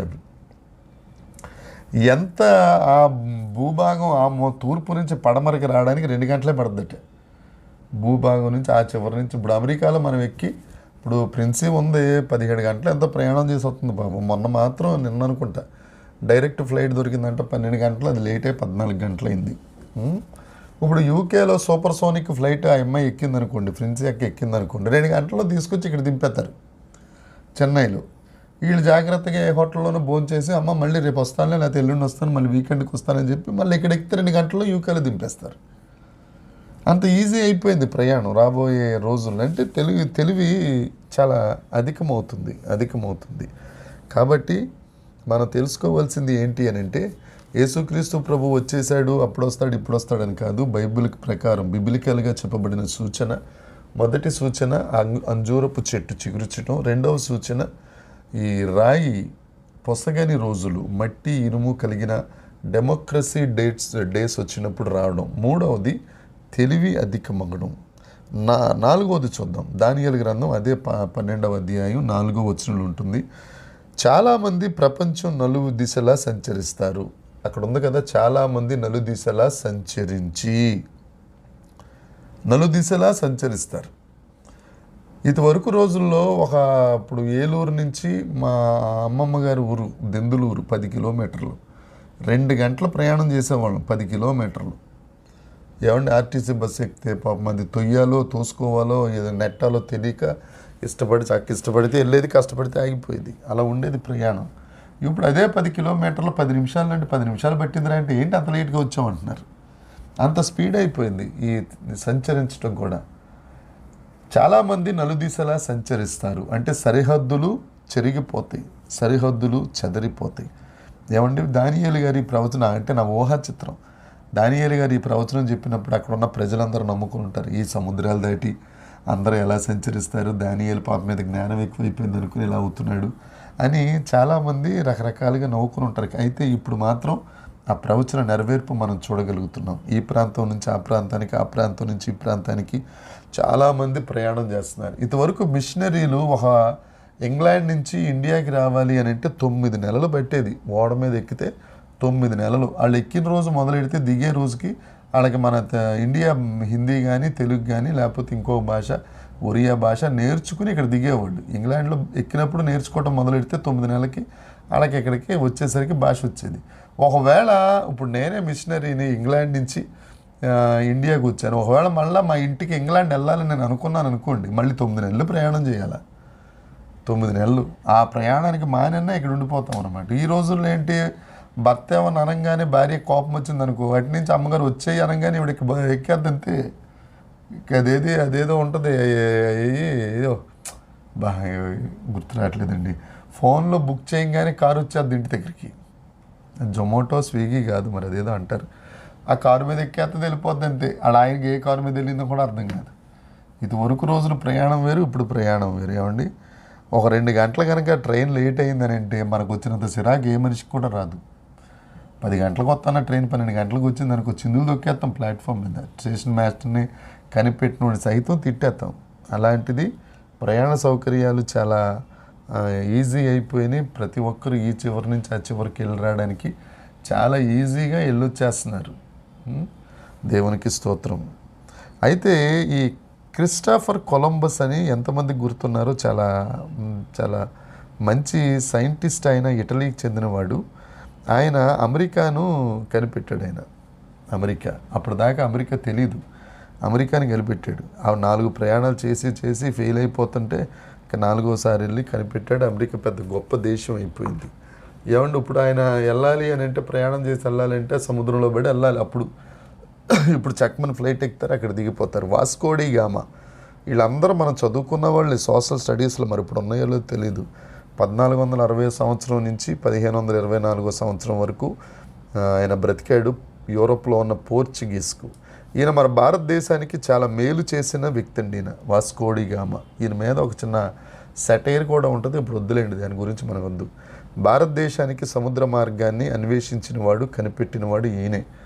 ఈయన మే 20వ తారీఖు 1498 సంవత్సరంలో కేరళలోని కాలికట్ అనే పట్టణానికి వచ్చాడు. ఇప్పుడు చాలా పెద్ద పట్టణం అయిపోయింది. ఎందుకంటే ఆయన ఈ సముద్ర మార్గాన్ని కనిపెడతా భారతదేశంలో కాలికట్ అనే దగ్గర ఆయన ఆగి భారతదేశాన్ని ఆయన గుర్తించాడు. ఇక్కడి నుంచి సుగంధ ద్రవ్యాలు, మసాలాలు, స్పైసెస్ ఇవన్నీ ఎగుమతి చేయటానికి ఒక మార్గాన్ని కనిపెట్టినవాడు వాస్కోడి గామా. అంతవరకు ఈ స్పైసెస్ కానీ లేకపోతే సుగంధ ద్రవ్యాలు ఇలా మనం ఇండియా నుంచి ఆఫ్ఘనిస్తాన్ వెళ్ళి, ఆఫ్ఘనిస్తాన్ నుంచి టర్కీ వెళ్ళి, టర్కీ నుంచి యూరోప్ వెళ్ళవలసిన పరిస్థితి వచ్చేది. కొన్ని సంవత్సరాలు పట్టేసేది. ఏమండి, ఇప్పుడు అది లేదు. జాగ్రత్తగా ఇప్పుడు అంటే ఫ్లైట్స్ వచ్చేసినాయి, ఈజీగా వాటి వెళ్ళిపోవచ్చు. తర్వాత ఇంకో ప్రముఖమైన వ్యక్తిని మీకు తెలియజేస్తానండి. ఎందుకు చెప్తున్నాను అంటే, రాకడ సమయంలో తెలివి అధికమవుతుంది. తర్వాత చాలామంది నలుదిశలా సంచరిస్తారు. వీరందరూ నలుదిశలా సంచరించిన వారు, ఇప్పటి వరకు నేను చెప్పిన వారు. ఇంకా చాలామంది ఉన్నారనుకో, వారందరూ మనకు అనవసరం. మార్కో పోలార్ అనే వ్యక్తి మన భారతదేశాన్ని గురించి మంచి స్టేట్మెంట్ ఇచ్చాడు. అందుకని నేను ఈయన స్టేట్మెంట్ని ప్రామాణికంగా తీసుకున్నానండి. ఈయన వెనీస్ ప్రాంతానికి చెందిన ఈయన ప్రపంచం అంతా తిరిగాడు.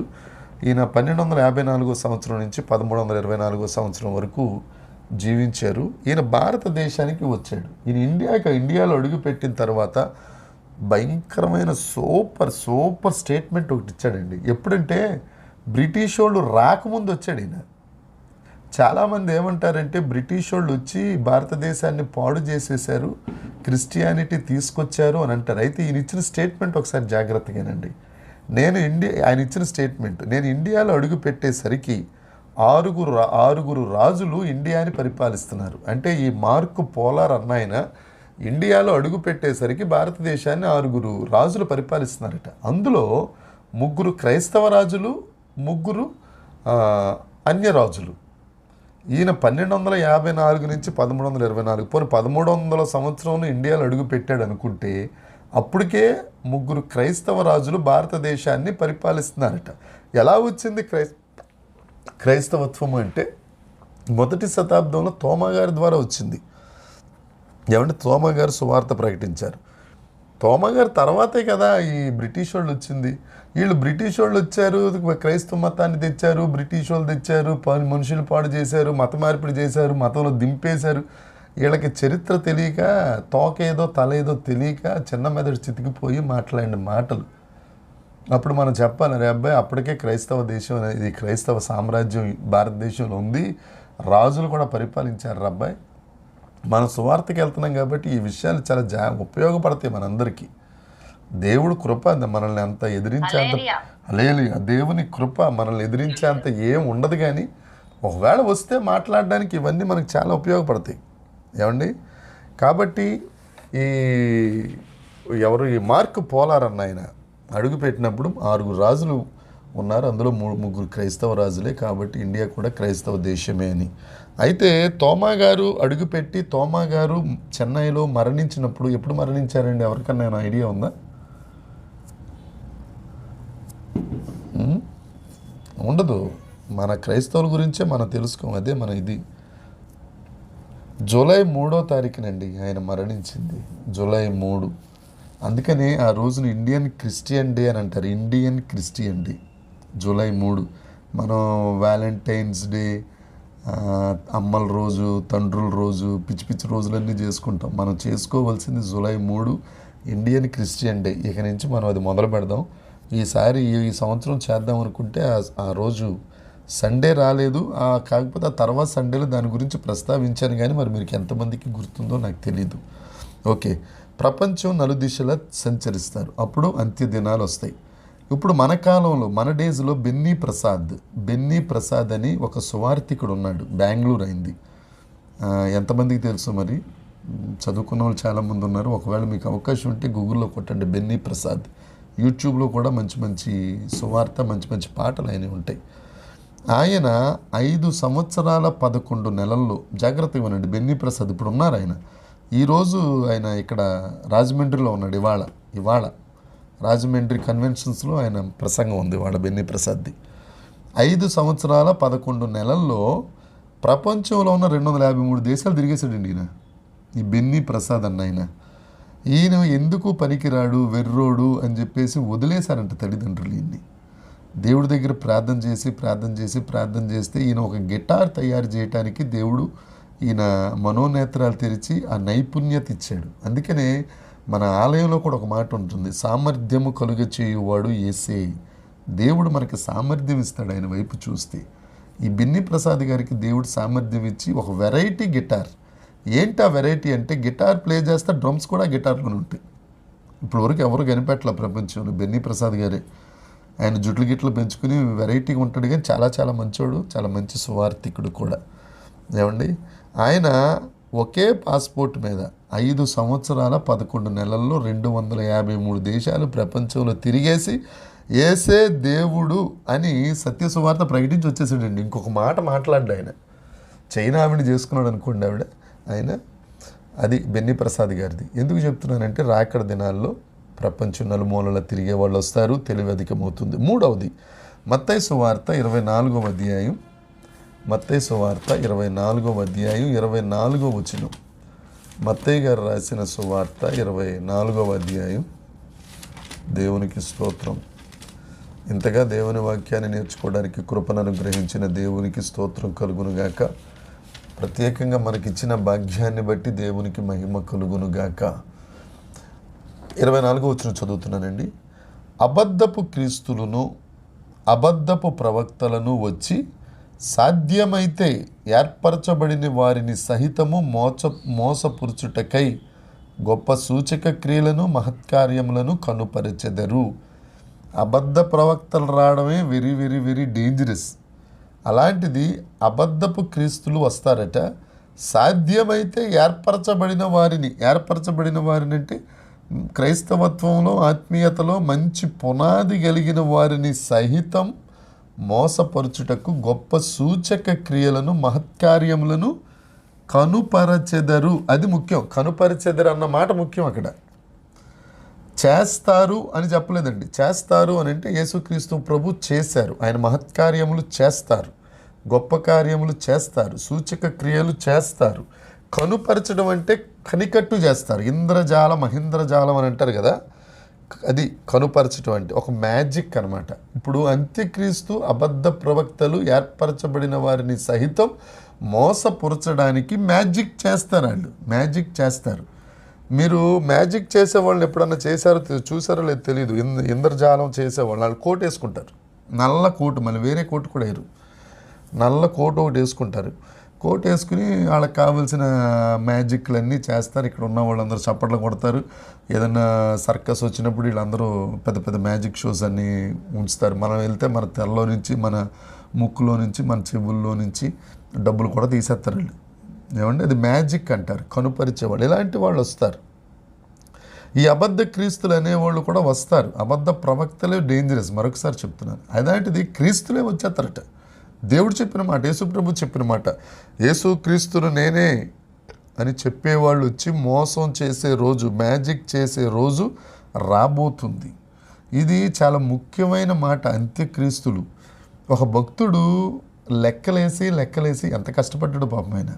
మనం వినడానికే కష్టపడిపోతూ ఉంటాం. వాళ్ళు ఇదంతా సేకరించడానికి ఎంత కష్టపడ్డారో ఒకసారి ఆలోచించండి. 1వ శతాబ్దం దగ్గర నుంచి ఇప్పటి వరకు, ఈ రోజు వరకు, ఎన్నో తారీఖు ఇవాళ 9వ తారీఖు అక్టోబరు 2024 ఇవాళ వరకు ఎంతమంది అంత్యక్రీస్తులు వచ్చారో తెలుసా అండి? 1600 మంది అంత్యక్రీస్తులు వచ్చేసారట. 1600 మంది. ఏమండి?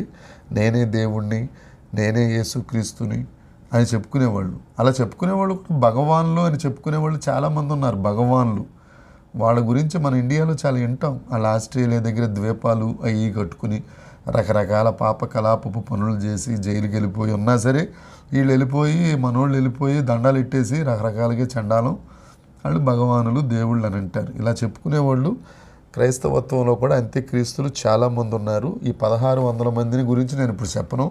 ఒకవేళ మీరు అందరూ భయపడుతున్నారేమో, పాస్టర్ గారు 1600 మంది క్రైస్తవులు అన్నారు కదా, తెల్లారిపోద్ది, జాగ్రత్తగా మ్యూట్లో పెట్టేసేసి వంట చేసుకుని అన్నం తినేసి పడుకుందాం అని అనుకోకండి. ఒక 4-5 గురించి మాత్రం చెప్తానండి. ఆల్రెడీ ఇప్పటికీ మ్యూట్లో ఉన్నారు మీరు. దేవుని స్తోత్రం. మొదట ఆయన జాన్ నికోలస్ స్టామ్. ఈ 100 సంవత్సరాల్లో వాళ్ళని చూసుకుందాం, అంత ముందు సంగతి ఎందుకు. ఫస్ట్ ఆయన జాన్ నికోలస్ స్టామ్ 1799 నుంచి 1839 వరకు ఆయన బ్రతికాడు. ఈయన చెప్పాడు, నేనే క్రీస్తును, ప్రపంచాన్ని రక్షించేవాడను నేనే క్రీస్తు అవతారం. ఏం చెప్పాడట? అవతారం ఈయనట, క్రీస్తు అవతారం. ఈయన చెప్పుకుంటూ ఈయన ఫోటోలన్నీ మీకు నేను వీడియోలో అప్లోడ్ చేసినప్పుడు ఈయన ఫోటోలు చూడొచ్చు. మొహాలు కూడా చాలా అందంగా ఉంటాయి మొహాలు, చూడండి. అయితే ఒక యుద్ధంలో బ్రిటిష్ సైనికుడు చిరాకు వచ్చి నేనే క్రీస్తుని, నేనే అవతారం అని అంటూ ఉంటే పొడిచి చంపేశాడు ఈయన క్రీస్తుని, ఈ అంత్యక్రీస్తుని. పాపం ఈయనే క్రీస్తు, దైవత్వం కలిగినడు కదా, పొడిచేస్తే చచ్చిపోయాడు ఈయన అంత్యక్రీస్తు అట. రెండో వాడు అర్నాల్డ్ పోటార్. ఈయన 1804 నుంచి 1872 వరకు ఈయన బ్రతికాడండి. లాటర్ డే సెయింట్స్ అని ఒక కల్ట్ ఉంది, అబద్ధ బోధ, లాటర్ డే సెయింట్స్. దేవుని చిత్తమైతే కల్ట్స్ గురించి కూడా చెప్తాను, తెలుసుకోవాలి. ఇది మారుమన్ అనే సంస్థకి ఉపసంఘం. ఇది చాలా అబద్ధ బోధను ప్రకటించే సంఘం ఇది. యేసు ప్రభు నాలోనికి వచ్చేసాడని ఫస్ట్ స్టేట్మెంట్. రెండో స్టేట్మెంట్ ఏంటంటే కొంతకాలం తర్వాత మాట మార్చి నేనే యేసుక్రీస్తుని అని చెప్పి ఈయన ఒక మంచి పని చేశాడు. ఇలాంటి వాళ్ళకి కూడా కొంతమంది డివోటీస్ ఉంటారు, భక్తులు. సత్యం చెప్పే వాళ్ళకి ఫాలోవర్స్ ఉండరండి, అసత్యం చెప్పే వాళ్ళకి విపరీతమైన ఫాలోవర్స్ ఉంటారు. ఈయన గారికి విపరీతమైన ఫాలోవర్స్. అయితే ఈ ఫాలోవర్స్ అందరినీ తీసుకుని అర్నాల్డ్ పోటర్ అన్న ఆయన ఒక మంచి రోజున కొండ శిఖరానికి వెళ్ళిపోయాడట. కొండ పైకి వెళ్ళిపోయి యేసుక్రీస్తు ప్రభు ఎలా ఆరోహణం అయ్యాడో నేను కూడా అలా ఆరోహణం అయిపోతున్నాను చూడండి అని భక్తులకు చెప్పాడు. భక్తులారా, యేసు ప్రభు వెళ్ళిపోయినట్టు నేను వెళ్ళిపోతున్నాను చూడండి, ఇది పరలోకపు ఆరోహణం అని చెప్పేసి అక్కడి నుంచి పైనుంచి కిందకి దూకిశాడు. ఆరోహణం అవ్వలేదు కదా, పైకి ఇలా అనగానే కిందకు పడిపోతాడు. కిందకు పడిపోయేసరికి తల పుచ్చకాయలా పగిలిపోయి తలో పక్క, చేతిలో పక్క, కాళ్ళో పక్క, అటో పక్క, ఇటో పక్క వెళ్ళిపోతే ఈ డివోటీస్కి, భక్తులకి ఏం చేయాలో అర్థం కాక ఒకడి మీద ఒకడు పడిపోయి కిందకి వెళ్ళిపోయి కాళ్ళు ఏరేవాడు ఒకడు, ముక్కు ఏరేవాడు, మొహం ఎక్కడ దొరుకుతాయి పాపం ఎంత క్రీస్తుకి. నిజమైన క్రీస్తులు అయితే ఇలా మరణిస్తారా అండి? అంతే క్రీస్తులు. కాబట్టి మోసపోవద్దు. క్రీస్తు అక్కడున్నాడు, ఇక్కడున్నాడు. బైబిల్ చెప్పిన మాట, యేసుప్రభు చెప్పిన మాటే. అక్కడున్నాడు, ఇక్కడున్నాడు అంటే ఎక్కడికి వెళ్ళక్కర్లా, మనం ఇంట్లో ఉంటే చాలు. ఎందుకంటే ఆయన మేఘారూఢుడే వస్తున్నప్పుడు ప్రతి కన్ను ఆయన చూస్తుందని వాక్యం చెప్తుంది. ఎందుకు పరిగెట్టాల్సిన అవసరం? చాలామంది మనకి చిన్న దౌర్భాగ్యం ఏంటంటే, అక్కడ ప్రవచనాలు చెప్తున్నారంటే అక్కడికి వెళ్ళిపోతాం, ఇక్కడ చెప్తున్నారంటే ఇక్కడికి వెళ్ళిపోతాం, ఇక్కడ స్వస్థత అంటే ఇటు పరిగెడతాం, అక్కడికంటే అక్కడ పరిగెడతాం. నువ్వు ప్రార్థన చేసుకుంటే నీకు స్వస్థత వస్తుంది. నీ దగ్గర ఆ శక్తి, ఆ ప్రభావం దేవుడు నీలో పెట్టాడు. పరిశుద్ధాత్మ దేవుడు కొంతమంది దగ్గరే ఉంటాడు, అందరి దగ్గర ఉండడు. ఇవన్నీ పిచ్చి మాటలు. కాకపోతే సంఘ నాయకులు అనేవారు కొంతమంది ఉన్నారు. యాకోబు పత్రికలో ఆ మాట రాసి ఉంది, అందరూ కలిసి ప్రార్థన చేయండి తగ్గుతుంది, స్వస్థపరిచి దేవుడిని నేనేనని. అంతేగాని క్రీస్తు అక్కడ ఉన్నాడు, అక్కడికి వెళ్ళిపోతాను, ఇక్కడికి వెళ్ళిపోతాను, ఇవన్నీ అది మీ ఇష్టం. తర్వాత ఇథియోపియన్ ఎంపైర్ ఒక ఆయన, ఇథియోపియాకి చెందిన ఒక రాజుగారు ఆయన పేరు హెల్లీ సెలస్సి. ఈయన 1892 నుంచి 1975 వరకు, అంటే నిన్న మొన్నటి దాకా ఈ అయ్యగారు బతికారు. ఈయన రాజవంశానికి చెందినవాడు. జమైకాలో 1997లో ఒక మూమెంట్ అనేది వచ్చిందండి. ఆ మూమెంట్కి వచ్చినప్పుడు ఈయన కూడా దాంట్లోకి వెళ్ళాడు. ఒక మీటింగ్ పెట్టుకున్నారు. మూమెంట్ అంటే ఇంక వేరేదేమనుకోకండి, ఒక ఉద్యమం లాంటిది వచ్చినప్పుడు ఆ మీటింగ్స్కి ఈయన కూడా జమైకా వెళ్ళాడు, ఇథియోపియా నుండి. అక్కడ చూసిన వారు వీరి అయ్యగారి అవతారం, ఈ అయ్యగారి వాతావరణం ఇదంతా చూసిన వారు ఏమనుకున్నారంటే, యేసుప్రభు వచ్చేసాడు రా, యేసుప్రభు రెండో అక్కడ అయిపోయింది అనుకుని ఏకంగా ఈయన గారిని ఎత్తేసారు. మీకు ఒక విషయం తెలుసో తెలీదో, మన నెల్లూరులో కూడా అంటే ఆయన ప్రభువునందు నిద్రించారనుకోండి, ఒక పాస్టర్ గారే, పేరు చెప్పనులేండి, సేమ్ యేసుప్రభులాగే ఉంటాడు ఆయన. జుట్లు గిట్లు, ఆయన హెయిర్ కటింగ్, మరి అట్ట కట్ చేయించుకుంటాడేమో నాకు తెలీదు. మా పెద్దమ్మాయి పెళ్ళికి కూడా ప్రముఖ పాత్ర ఉపయోగించాడు ఆయన. పేరు అడగకండి, మంచి పని చేయకండి. సేమ్ యేసుప్రభులాగే ఉంటాడు. ఆ మధ్యన చచ్చిపోయి ప్రభువునందు నిద్రించి ఒక 3 సంవత్సరాలు అయిందనుకోండి. అలాగా ఈ హెల్లీ సెలస్సి అన్న ఆయన ఆ మీటింగ్కి వెళ్తే, ఆ ఉజ్జీవ సభకి వెళ్తే, జమైకాలో జరిగిన సభకి వెళ్తే అక్కడ ఉన్న వాళ్ళందరూ ఈయన యేసుప్రభులాగా ఉన్నాడు, రెండో రాకడ వచ్చేసింది, యేసుప్రభులాగా ఉన్నాడు, రెండో రాకడ వచ్చేసిందని. ఈయనకి ఏం పేరు పెట్టారో తెలుసా అండి?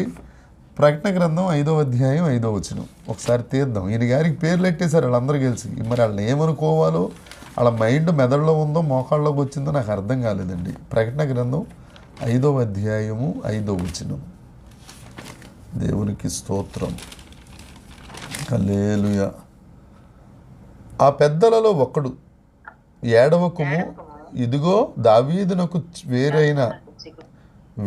వేరును అయిన యోధాగోత్రపు సింహము 7 ముద్రలు తీసి ఆ గ్రంథమును విప్పుటకై జయము పొందెనని నాతో చెప్పాను. నువ్వు యోగ్యుడవు. ఇలాంటి బిరుదులన్నీ ఇచ్చేశారు ఈ ఎంపైర్ గారికి. ఈయన గారి ఏకంగా నేనే రాజు అనుకుని జుట్టు కత్తిరించడం మానేశాడట. ఒక జమ్మాయి, అది అక్కడ ఈ ఇథియోపియాలో ఒక సైనికుడు వచ్చి ఈయన గారిని కూడా ఒక పోటు పుడితే చచ్చిపోయాడు. ఏమండి, వీళ్ళందరూ అంత్యక్రీస్తులు. ఇక బాగా తెలుసుకోవాల్సిన పేరు ఒకటి, కృష్ణ పెంట కాదండు, కృష్ణ వెంట 1911 నుంచి 1958 వరకు కాలిఫోర్నియాలో ఉండేవాడు. ఈయన మంచి యేసుక్రీస్తు ప్రభు వలె సీమ్లెస్ గార్మెంట్ తయారు చేయించుకున్నాడు. అంటే కుట్టు లేని వస్త్రం, పైనుంచి కింద దాకా కుట్టు లేని వస్త్రం వేసుకుని తిరిగేవాడు. ఈయన జుట్లు పెంచుకుని, యేసు ప్రభు జుట్లు పెంచుకున్నట్టుగా మొత్తం డిట్టో ఆయన ఎలా ఉండేవారు అలాగా ఆయన చెయ్యి ఎలా పెట్టుకున్నట్టు ఈయన కూడా చెయ్యి పెట్టుకుని పాపం తిరుగుతూ ఉండేవాడు. యేసు ప్రభువుని నేనే అని వీళ్ళందరూ ప్రకటించుకున్నారు. అయితే ఈయన యేసు ప్రభువుని నేనే అని చెప్పి, మన యేసు ప్రభు ఎవరి దగ్గర ఏం అడిగేవాడు కాదు. ఈయన మాత్రం అడిగే మినిస్ట్రీ అయింది. మీరు కానుకలు ఇవ్వండి, అది ఇవ్వండి, ఇది ఇవ్వండి అని కానుకలు తీసుకోవడం. తర్వాత ఆడవారిని మాత్రమే శిష్యులుగా చేసుకునేవాడు ఈ అంత్యక్రీస్తు గారు. యేసు ప్రభు ఇప్పుడు అలా చేసేవాడు కాదు. వీళ్ళందరూ అంత్యక్రీస్తులు. దీన్ని బట్టన్నా జ్ఞానం ఉండాలి కదండి. అందుకే బైబిల్లో 2 సార్లు రాసిన మాట ఏంటంటే, జ్ఞానం లేకే నా ప్రజలు నశించిపోతున్నారు. మన జ్ఞానం కలిగి ఉండాలి. ఎప్పుడైతే మనం బైబిల్ చదువుతామో, బైబిల్ని ధ్యానిస్తామో, దేవుని మాటలు గైకుంటామో జ్ఞానం పెరుగుద్ది. చదవండి బైబిల్. నేను పదే పదే మిమ్మల్ని మీ కాళ్ళు పట్టుకుని బ్రతిమలాడేది ఎందుకంటే బైబిల్ చదివితే ఇవన్నీ క్లియర్ అయిపోతాయి. ఈయన ఆడవాళ్ళు వేసుకుని పిచ్చి పిచ్చి సంబంధాలు పెట్టుకోవడం వల్ల ఈయనకి సూసైడ్ బాంబు అనేది కట్టి చంపేశారు ఈయన్ని. ఈ కృష్ణ వెంట అన్నాయన్ని ఏమండి. కాబట్టి ఇలాంటి వాళ్ళందరినీ జాగ్రత్తగా మీరు గమనించవలసిందిగా కోరి ప్రార్థిస్తున్నాను. ఇంకొక ఆయన ఉన్నారు రష్యాలో, ఆయన ట్రాఫిక్ పోలీస్. ఈ రష్యాలో ట్రాఫిక్ పోలీస్ ఈయన పేరు సెర్జీ ట్రంప్. 1961 నుంచి 1990 దాకా ఈయన బ్రతికాడు. ఈ ట్రాఫిక్ పోలీస్ గారు ఉద్యోగం చేసి ఇంటికి వెళ్ళి అలసిపోయిన తర్వాత పడుకుంటే యేసుప్రభు డైరెక్ట్గా కల్లోకి వచ్చేసి, నువ్వేంటి ఇక్కడ ఎలా పడుకున్నావు, నువ్వే యేసుక్రీస్తువే అని చెప్పాడంటే ఈయనకి. నువ్వే యేసుక్రీస్తు ప్రభు అని చెప్పగానే ఈయనకి బయటకు వచ్చేసి పోస్టర్లు గట్రా వేసేసి రష్యాలో నేనే క్రీస్తుని అని ప్రకటించుకున్నాడు. ఇవన్నీ చూడలేక 1900 సంవత్సరంలో కాల్చి చంపేశారు ఈయన్ని. ఈ అంత్యక్రీస్తులు అందరినీ చంపేయడమే ఏమంటే. కాకపోతే వాళ్ళు వేరేగా అర్థం చేస్తున్నారు. ఇక అందరికీ తెలిసిన ఆయన, మన ఏరియాలో కూడా సువార్త చేసిన ఆయన లహరి కృష్ణ. ఈయన ఒక పాస్టర్ గారు, తెలుసు కదండి. విలియం బ్రెన్హామ్ గారి దగ్గర ఈయన తర్పీదు పొంది ఈయన మతి భ్రమించి పాపం వాక్య విధానం లేక, వాక్య జ్ఞానం లేక ఈయన కూడా ఏమని ప్రకటించుకున్నాడంటే 1969 సంవత్సరంలో నీల్ ఆర్మ్స్ట్రాంగ్ చంద్రుడి మీద అడుగుపెట్టిన వెంటనే యేసుప్రభు భూమి మీద అడుగుపెట్టేస్తాడని చెప్పి ఒక స్టేట్మెంట్ ఇచ్చాడు. అది ఫెయిల్ అయింది.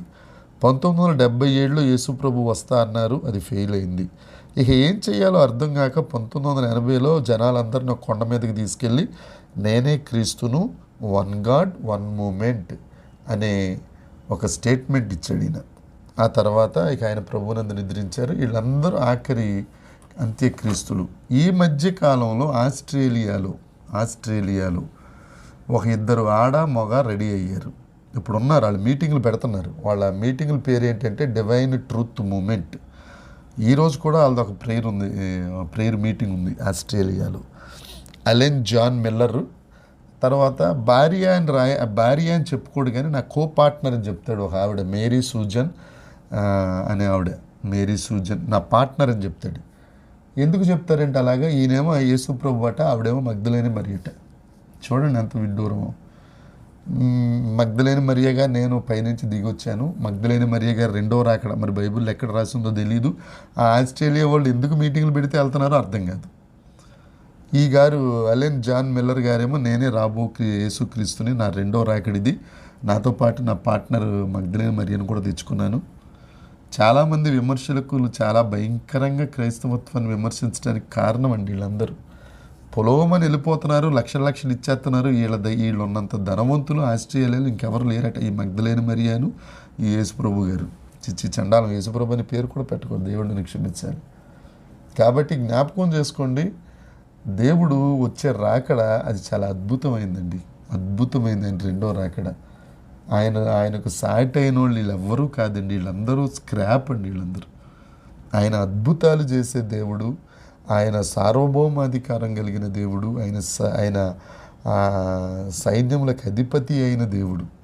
అందుకే పౌలు ఒక మంచి మాట అంటాడండి. 1 కొరింథీ పత్రిక 1వ అధ్యాయం 23వ వచనం. 1 కొరింథీ పత్రిక ఎవరు తీయక్కర్లేదు, ఇలాంటి వాక్యాలు గుర్తుపెట్టుకోవాలి. మేము సిలువ వేయబడిన క్రీస్తును ప్రకటించుచున్నామని ఉంటుందండి అక్కడ. వీళ్ళెవరూ సిలువేయబడలేదండి, వీళ్ళందరూ చంపేస్తే చచ్చిపోయారు. వీళ్ళందరూ యేసు ప్రభు ఒక్కడే సర్వ మానవాళి కొరకు ఆఖరి రక్త బొట్టు వరకు చిందించి ప్రాణం పెట్టిన ఏకైక దేవుడు, నాదుడు, ప్రభువు ఆయన ఒక్కడే. ఆయన పుట్టుక ప్రభావం కలిగింది, ఆయన బోధలు ప్రభావం కలిగినవి, ఆయన శిలువ మరణం ప్రభావం కలిగింది, ఆయన పునరుద్ధానం ప్రభావం కలిగింది, ఆయన ఆరోహణం ప్రభావం కలిగింది, ఆయన పెంతెకోస్తు దినాన్న పరిశుద్ధాత్మగా రాబోవటం ప్రభావం కలిగింది, ఆయన రెండవ రాకడ ఇంకా ప్రభావం కలిగింది, మహిమ కలిగింది. వీళ్ళందరూ ప్రకటించుకున్నారు. ఆయన మేఘారూఢుడే వస్తూ ఉంటే మనందరం ప్రతి కన్ను ఆయన్ని చూడాలండి. వీళ్ళెవ్వరిని మనం చూడలేదండి. వీళ్ళు ప్రకటించుకున్నారు, ఆస్తులు సంపాదించుకున్నారు, అక్రమ సంబంధాలు పెట్టుకున్నారు, అర్ధాంతరంగా చచ్చిపోయారు. ఆయన పరిశుద్ధుడు, పాపులలో చేరక ప్రత్యేకింపబడినవాడు, నిర్దోషి, నిష్కల్మషుడు, ఆకాశ మండలం కంటే ఎత్తున్నవాడు, మన ప్రధాన యాజకుడు ఆయన. పాపం అంటని దేవుడండి ఆయన, పాపము లేని దేవుడు ఆయన, పరిశుద్ధుడండి. లోకంలో 33.5 సంవత్సరాలు పాపుల మధ్యన తిరిగి పాపం అనేది అంటకుండా బ్రతికిన వాడండి. ప్రేమ కలిగిన దేవుడండి ఆయన. మన కొరకు రాబోతున్నాడు. అది అద్భుతం, అది అద్భుతం. అసలు అల్టిమేట్ కార్యం అండి ఇది, ఆయన రెండో రాకడ. దయచేసి మనసులో పెట్టుకోండి. ఆయన రాకడకు సూచనలు ఉన్నాయి. ఇవన్నీ దేనికి కారణం? ఎప్పటి వరకు చెప్పుకొచ్చాను మీకు? ఈ రోజు వరకు అంత్యక్రీస్తులుగా ప్రకటించుకున్న వారికి కొరకు యేసు ప్రభు చెప్పిన ప్రవచనం వాకి ఇంకా నెరవేరుతూ ఉంది. రాకడ కూడా నెరవేరబోతుంది, అతి త్వరలో జరగబోతుంది. నా ప్రియ సహోదరి సహోదరులారా, మన ప్రవర్తన ఎలా ఉంది? మన పరిశుద్ధత ఎలా ఉంది? మన యథార్థత ఎలా ఉంది? మన కార్యాలు ఎలా ఉన్నాయి? వారందరూ యేసుక్రీస్తు ప్రభుని కత్తియలతో గుదియలతో బాధించారు. నువ్వు నీ కార్యాలతో బాధిస్తున్నావేమో. ఒక్కసారి జ్ఞాపకం చేసుకో. వాళ్ళందరూ మేమే క్రీస్తులు అని చెప్పుకున్నారు. నీకు తెలివి అధికమైపోయినా, నువ్వు నలుదిశలా తిరిగినా తిరగకపోయినా, నీ యథార్థత, నీ విరిగి నలిగిన హృదయం, నీ వినయ విధేయతలు, నీ తగ్గింపు, నీ ప్రేమ, ఆయన యందు భయభక్తులు నిన్ను ఆయన చెంతకు చేరుస్తాయి. ఒకసారి ఆలోచిద్దాం. రాకడకు సూచనలు, అంత్యక్రీస్తు గురించి మనం తెలుసుకుందాం. రేపటి దినాన రాకడి సూచనలు 4వ భాగం నేర్చుకుందామండి. అబద్ధ ప్రవక్తలు, యుద్ధాలు జరుగుతాయి. దేవుడు చెప్పాడు ఏ యుద్ధాలు జరిగాయి, మనం ఎంత రాకడికి దగ్గరగా ఉన్నామనేది రేపటి దినాన్ని విందాం. దేవుడి మాటలు దీవించిన గాక. మనసులో పెట్టుకుందాం. వినుట మట్టుకు వినువారిగా కాక దానిని గైకొని వారిగా మనం ఉందాం. దేవుడి మాటలు దీవించిన గాక. దేవుని కృప మనందరికీ తోడై ఉండును గాక. ఆమేన్.